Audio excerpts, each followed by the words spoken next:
Students, आज मैं आपको कन्यादान कविता का भावार्थ स्पष्ट करूंगी, जिसके कवि ऋतुराज हैं। इस कविता में माँ बेटी को स्त्री के परंपरागत आदर्श रूप से हटकर जीने की सीख दे रही है।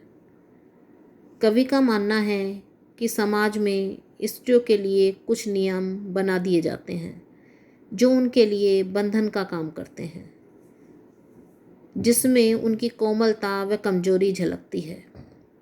कविता में कोरी भावुकता नहीं है, अपितु माँ के अनुभवों की पीड़ा की प्रामाणिक अभिव्यक्ति हुई है। इस कविता में स्त्री जीवन के प्रति कवि की गहरी संवेदनशीलता प्रकट हुई है। कवि कहते हैं कि कितना प्रामाणिक था उसका दुख लड़की को दान में देते वक्त, जैसे वही उसकी अंतिम पूंजी हो। कवि कहते हैं कि जिस समय एक माँ अपनी बेटी का विवाह कर रही थी और उसे उसका कन्यादान कर रही थी, तो उसका दुख कितना प्रामाणिक था। प्रामाणिक मीन्स वास्तविक था। लड़की को दान में देते वक्त, लड़की का कन्यादान करते समय, जैसे वह उसकी अंतिम पूंजी हो, जैसे वह उसकी एकमात्र अंतिम पूंजी हो। तो यहाँ लड़की को अंतिम पूंजी इसलिए कहा है क्योंकि माँ अपना दुख सुख सब अपनी बेटी से बांटा करती थी, तो इसलिए उसे अपने जीवन भर की पूंजी उसने कहा है। लड़की अभी सयानी नहीं थी, अभी इतनी भोली सरल थी कि उसे सुख का आभास तो होता था, लेकिन दुख बांटना नहीं आता था। पाठिका थी वह धुंधले प्रकाश की, कुछ तुकोर कुछ लयबद्ध पंक्तियों की। तो कवि कहते हैं कि लड़की अभी सयानी नहीं थी, मीन्स लड़की अभी समझदार नहीं थी, अभी इतनी भोली सरल थी, वह इतनी भोली भाली और सरल थी कि उसे सुख का आभास तो होता था, कि उसे जीवन के सुखों का तो आभास था, लेकिन दुख बाँचना नहीं आता था, उसे दुख का एहसास नहीं था।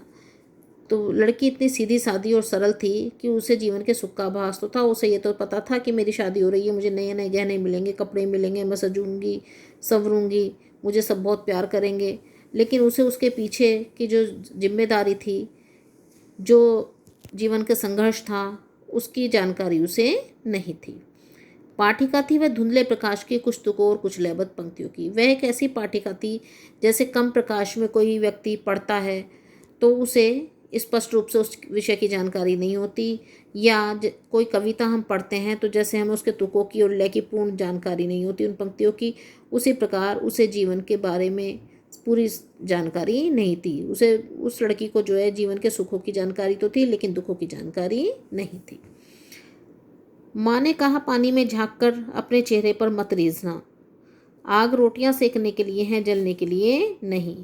वस्त्र और आभूषण शाब्दिक भ्रमों की तरह बंधन है स्त्री जीवन के। अब माँ ने अपनी बेटी को समझाया, तो माँ ने कहा, पानी में झांककर अपने चेहरे पर मत रीझना। अर्थात पानी में झांककर अर्थात हमेशा शीशे में अपने चेहरे को मत निहारते रहना, अपनी सुंदरता पर अभिमान मत करना। आग रोटियां सेकने के लिए है, जलने के लिए नहीं, क्योंकि जो आग होती है वो रोटी सेकने के लिए होती है, अपने आप जलने के लिए नहीं। अर्थात अपना ध्यान रखना, ये नहीं करना कि अपनी सुंदरता के कारण जो है अपना शोषण कराओ या तुम्हारे ऊपर कोई अत्याचार करे। वस्त्र और आभूषण शाब्दिक भ्रमों की तरह बंधन है स्त्री जीवन के। उसकी माँ उसे समझाती कि वस्त्र और आभूषण जो हैं शाब्दिक भ्रम की तरह स्त्री जीवन के बंधन है, कि जिस प्रकार कोई भी तेज व्यक्ति मीठा मीठा बोलकर सीधे व्यक्ति से काम निकाल लेता है, उसी प्रकार वस्त्र और आभूषण जो हैं स्त्रियों की कमजोरी होते हैं। तो वस्त्र और आभूषण देकर ससुराल वाले जो है इस लालच में उससे जो है सारा काम कराते रहते हैं और लड़की का जो है शोषण करते रहते हैं। तो इसलिए माँ ने कहा कि वस्त्र और आभूषण शाब्दिक भ्रमों की तरह बंधन है स्त्री जीवन के।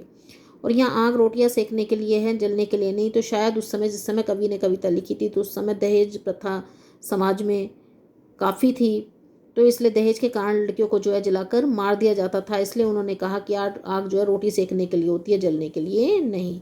तो इसलिए तुम ये नहीं कि अपनी सुंदरता पर ही रीझते रहना, अपने शीशे में अपने आप को निहारते रहना, अपना ध्यान भी रखना। माँ ने कहा, लड़की होना पर लड़की जैसी दिखाई मत देना। और माँ ने यह भी कहा कि तुम लड़की तो होना, में सजना संवरना, सुंदर अच्छे तरीके से रहना, सरल व्यवहार करना, पर लड़की जैसी दिखाई मत देना, लेकिन लड़की जैसी कमज़ोर मत बनना। अर्थात अपने ऊपर अत्याचार मत सहन करना, अपना शोषण मत कराना। तो यहाँ माँ ने अपनी लड़की को सीख दी है कि तुम कमज़ोर मत पड़ना,